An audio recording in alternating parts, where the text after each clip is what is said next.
여러분, 1940년대 한국에서 초등학생이 미국산 뷰익 고급 승용차를 타고 등교하는 장면 상상이 가십니까?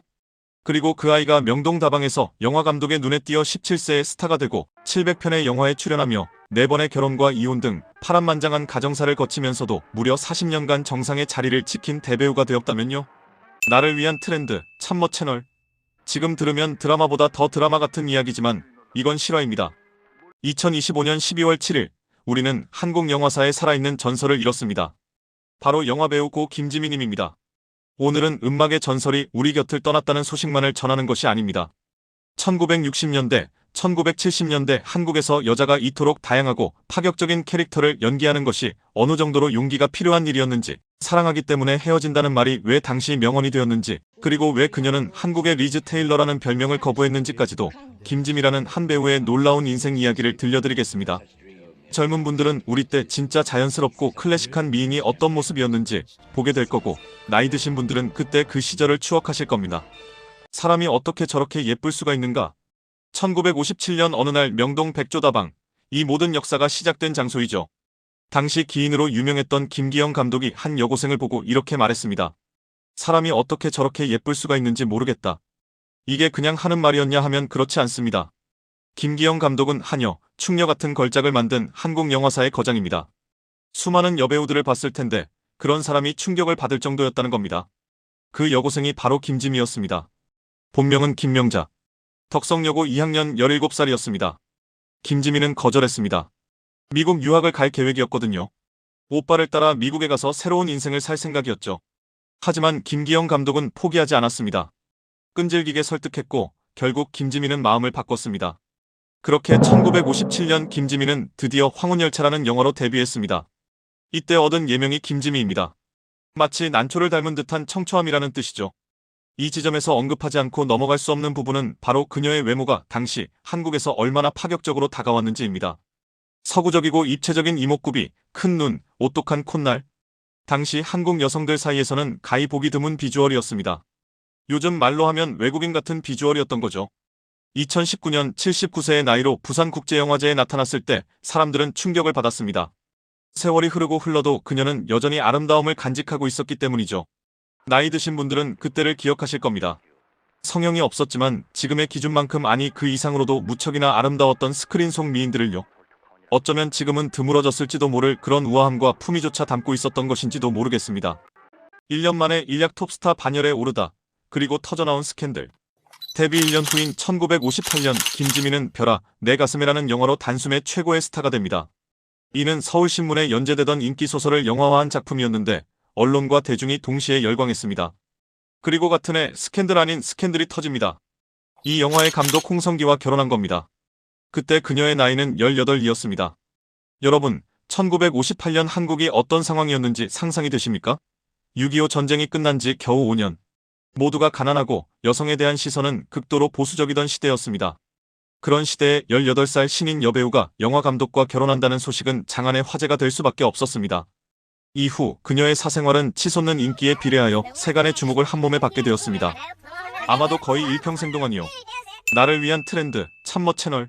4년 후 들려온 충격적인 소식. 그리고 1963년 또 다른 폭탄 발표. 당시 최고의 인기 배우 최무룡과 재혼한다는 소식이었습니다. 최무룡과 김지미. 당시 최고의 남자 배우와 최고의 여자 배우가 만난 겁니다. 두 사람 사이에 딸도 태어났습니다. 모두가 영원할 거라고 생각했죠. 하지만 1969년 또 이혼 발표. 이때 최무룡이 기자회견에서 한 말이 전설이 됩니다. 사랑하기 때문에 헤어진다. 지금 들으면 이게 당최 무슨 소리인지 모를 수도 있습니다. 하지만 당시에는 정말 파격적인 말이었습니다. 사랑이 너무 커서 서로를 올가매기보다는 자유롭게 해주는 게 진정한 사랑이다. 그런 의미였죠. 그리고 1976년 세 번째 충격. 가수 나훈아와 사실혼 관계에 접어들었다는 소식이 들려옵니다. 물레방아 도는데 고향역을 부르던 그 나훈아 말입니다. 최고의 여배우와 최고의 가수. 또 한 번 대한민국이 뒤집혔습니다. 6년간의 동거 생활 후 1982년 결별. 그리고 1991년 심장 전문의와 네 번째 결혼 생활을 시작하게 되지만 2002년에 종지부를 찍습니다. 네 번의 결혼 그리고 네 번의 이혼. 요즘도 다르지 않겠지만 1960년대, 1970년대 한국에서라면 더더욱 세간의 관심이 사그러들 수가 없었습니다. 한국의 리즈 테일러라는 화려한 수식어, 당사자는 왜 그 별명이 싫었을까? 바로 이 때문에 김지민은 한국의 엘리자베스 테일러로 불렸습니다. 할리우드의 전설 엘리자베스 테일러는 8번 결혼한 것으로 유명하죠. 클레오파트라의 주인공이었고 20세기 최고의 미녀 배우였습니다. 빼어난 미모와 연기력, 결혼 및 이혼과 관련해서조차 세간의 이목을 집중시켰던 것도 비슷했습니다. 하지만 김지민은 이 별명을 싫어했습니다. 그리고 이렇게 말했습니다. 엘리자베스 테일러는 엘리자베스 테일러고 나는 나다. 이 한마디에 김지미의 모든 게 담겨 있습니다. 그녀는 누군가의 복사판도 한국판도 되고 싶지 않았습니다. 그냥 오로지 나 김지미로 살고 싶었던 겁니다. 1960년대, 1970년대 당시 한국 여성들은 남편 뒤에 서 있어야 했고 순종적이어야 했고 이혼은 거의 금기시되던 시대였습니다. 특히 여배우들은 더 심했습니다. 희생적인 아내, 순종적인 여인, 고결한 모성의 이미지만을 요구받는 것이 대부분이었습니다. 이런 모습에서 조금만 벗어나도 비난받던 시대였습니다. 하지만 김지민은 달랐습니다. 사랑하면 결혼하고 사랑이 식으면 헤어지는 게 뭐가 문제냐? 세간에서 가볍게 던지는 시선, 말들에 휘둘리기에는 솔직하고 강인했던 것이죠. 커리어 면에서는 1970년에 항구무정이라는 영화에서 담배를 피우는 장면을 연기했습니다. 지금 듣기엔 아무것도 아니지만 당시엔 정말 충격적이었습니다. 여자가, 그것도 여배우가 스크린에서 담배를 피운다고요? 당시로서는 그야말로 말도 안 되는 일이었죠. 1965년 블라비에서는 판머파타를 연기했습니다. 살인사건의 중심에 선 묘령의 여인, 요부. 이런 역할도 당시로서는 파격적인 행보였습니다. 1986년에는 46세의 나이에 티켓이라는 영화에서 전라 노출 장면을 대역 없이 직접 연기했습니다.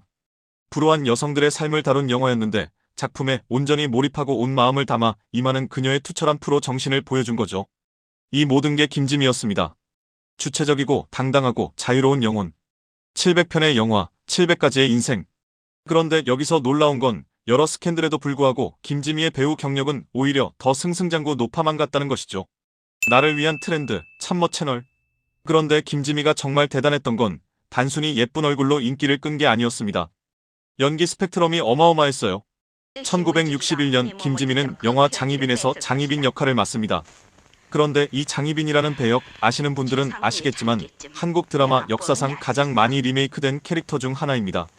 지난 50년간 브라운관과 스크린을 통해 왕을 유혹한 아름다움과 여부의 표독스러움을 발산해온 장희빈은 1960년대 음악의 전설 김지미, 여배우 트로이카 남정임, 섹시 여배우 이미숙, 김혜수 등 당대 미녀 스타들이 통과 의례처럼 맡았던 캐릭터죠.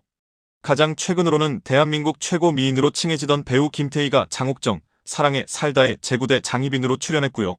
그런데 그 원조가 바로 김지미였던 것이랍니다. 1961년 영화에서 김지미가 보여준 장희빈은 단순한 악녀가 아니었습니다. 궁중 암투의 소용돌이 속에서 살아남기 위해 발버둥치는, 그러면서도 권력을 향한 욕망을 숨기지 않는 입체적인 캐릭터였죠. 영화 평론가들은 김지미의 장희빈이 비교적 의연한 모습으로 죽음을 맞이했다고 평가합니다.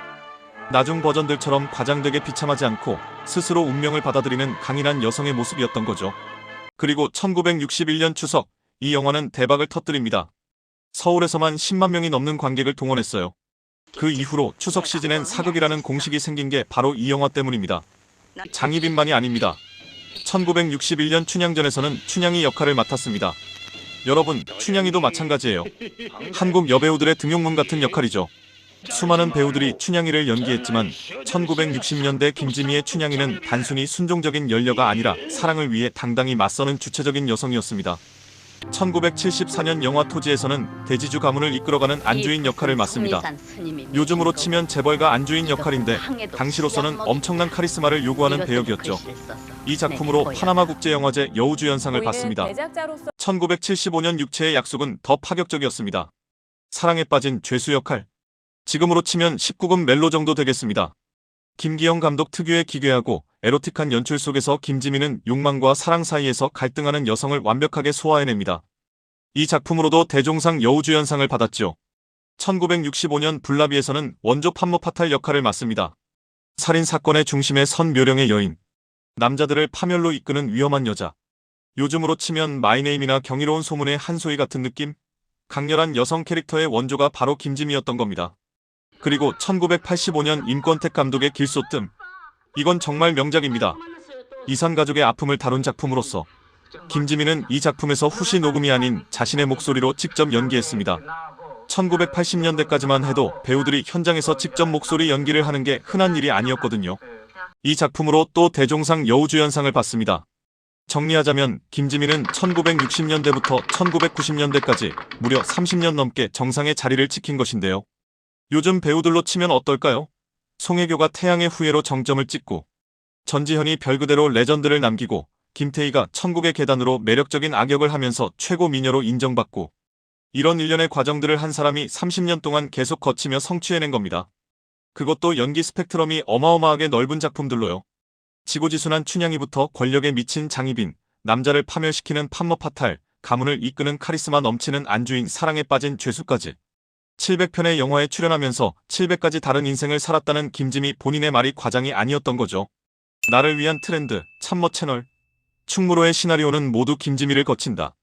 한국 영화의 심장이 뛰던 그곳, 충무로. 젊은 분들은 이게 지하철역 이름 아니냐고 하실 수도 있고, 나이 드신 분들은 아, 영화 하실 겁니다. 맞습니다. 충무로는 서울시 중구에 있는 실제 거리 이름입니다. 명동 바로 옆에 위치한 곳이죠. 그런데 1960년대, 1970년대 한국에서 충무로는 단순한 거리가 아니었습니다. 충무로는 곧 한국 영화 그 자체였습니다. 마치 할리우드가 미국 영화를 의미하는 것처럼 충무로는 한국 영화계 전체를 상징하는 이름이었습니다. 1950년대 후반 서라벌 영화사라는 제작사가 충무로에 자리를 잡으면서 시작됐습니다. 그러자 명동에 있던 영화 제작사들이 임대료를 피해 하나둘씩 충무로로 이사를 왔습니다. 1960년대가 되자 충무로는 완전히 영화의 거리가 됐습니다. 영화 제작사 상영관, 현상소, 녹음실, 편집실, 조명업체, 음향업체, 심지어 배우들의 프로필 사진을 찍는 사진관까지 영화와 관련된 모든 것이 충무로에 모여 있었습니다. 감독, 배우, 기획자, 작가, 촬영감독, 조명감독들이 모두 충무로의 다방에 모여들었고 거기서 시나리오 정보를 교환하고 캐스팅 이야기를 나누고 다음 작품을 구상했습니다. 통행금지가 있던 시절엔 충무로 여관에서 밤새 작품 토론을 벌이기도 했다고 전해지죠. 1960년대 후반 충무로 바로 옆에는 세운상가, 진양상가 같은 한국 최초의 주상복합 아파트들이 들어섰습니다. 엘리베이터가 있는 최고급 아파트였죠. 당시 유명 인사들이 앞다퉈 입주했다고 하는데 아마 영화인들도 많이 살았을 겁니다. 충무로까지 걸어서 출퇴근할 수 있으니까요. 신인 배우들은 충무로 거리를 밤낮으로 오갔습니다. 감독의 눈에 띄기 위해서였죠. 어느 영화가 주연 배우를 아직 정하지 못했다는 소문이 돌면 그 감독이 자주 가는 다방은 문이 부서질 듯 북적였다고 전해집니다. 여하튼 이 정도로 붐비는 충무로의 시나리오는 모두 김지미를 거친다는 말은 한국 영화계 전체에서 만들어지는 모든 시나리오가 김지미에게 먼저 간다는 뜻이었습니다. 그만큼 김지미의 위상이 대단했다는 거죠. 지금은 대부분의 영화사들이 강남이나 상암동으로 옮겨갔지만 여전히 이러한 이유로 충무로는 한국 영화의 고유명사처럼 자리 잡고 있습니다. 그만큼 충무로는 한국 영화 황금기의 상징이었습니다. 당시 이런 말이 있었습니다. 새로운 시나리오가 나오면 일단 김지미에게 보내봐야 한다. 김지미가 선택한 작품은 성공하고 김지미가 거절한 작품은 다른 배우에게 간다. 그 정도로 위상이 대단했던 겁니다. 나를 위한 트렌드, 참모 채널. 한 해에 30편이 넘는 영화를 찍었습니다. 지금 생각하면 말도 안 되는 스케줄이죠. 그렇게 공식 기록만 370여 편. 하지만 김지미 본인은 2017년 인터뷰에서 이렇게 말했습니다. 아마 700편 이상 출연했을 것이다. 700가지의 인생을 살았다. 김기영, 임권택, 김수용. 한국 영화사의 거장들과 작업했습니다. 1974년 토지에서 대지주 가문의 안주인을 연기해 파나마 국제영화제 여우주연상과 대종상 여우주연상을 동시에 받았습니다. 1975년 육체의 약속에서 사랑에 빠진 죄수를 연기해 또 대종상 여우주연상, 1985년 길소뜸에서 이산가족 아들을 찾아 나서는 중년 여성을 연기해 또 대종상 여우주연상, 대종상만 여러 번입니다. 이게 얼마나 대단한 건지 아십니까? 그런데 더 놀라운 건 1960년대 후반 문희, 윤정희, 남정희라는 1세대 여배우 트로이카가 등장했을 때도 김지미는 논외였다는 겁니다. 트로이카는 신예 스타들의 경쟁 구도였고 김지미는 이미 그 위에 있었던 거죠. 1950년대 후반에 데뷔해서 1990년대까지 거의 40년을 톱배우로 군림했습니다. 이건 정말 전무후무한 기록입니다. 배우를 넘어서다. 그런데 김지미가 대단한 점은 연기만 잘한 게 아니라는 점이에요. 1985년 지미필름이라는 제작사를 설립했습니다. 자기 이름을 건 회사를 만든 겁니다. 그리고 임권택 감독의 티켓을 비롯해 7편의 영화를 제작했습니다. 당시 여배우가 제작사를 차린다? 상상도 못할 일이었습니다. 하지만 김지미는 해냈습니다. 1971년 영화인협회 부의사장. 여성이 그것도 현역 배우가 협회 임원이 된 겁니다. 1995년에는 한국영화인협회 이사장까지 올라갔습니다. 2000년까지 역임했죠. 1999년 영화진흥위원회 초대위원으로도 활동하며 한국영화계의 기반을 다지는 데 앞장섰습니다. 배우로만 머물지 않았습니다. 제작자로, 행정가로 한국영화계 전체를 이끈 사람이었습니다. 2025년 12월 한 시대의 막이 내리다. 2000년 영화인협회 이사장직을 끝으로 김지민은 공식 활동을 마감했습니다. 그리고 2002년 미국으로 건너가 딸과 함께 조용히 살았습니다. 하지만 완전히 은퇴한 건 아니었습니다. 2017년 데뷔 60주년 특별전에 참석했고 2019년 부산국제영화제에도 나타났습니다. 79세의 나이였지만 여전히 아름다웠습니다. 그때 김지민은 이렇게 말했습니다.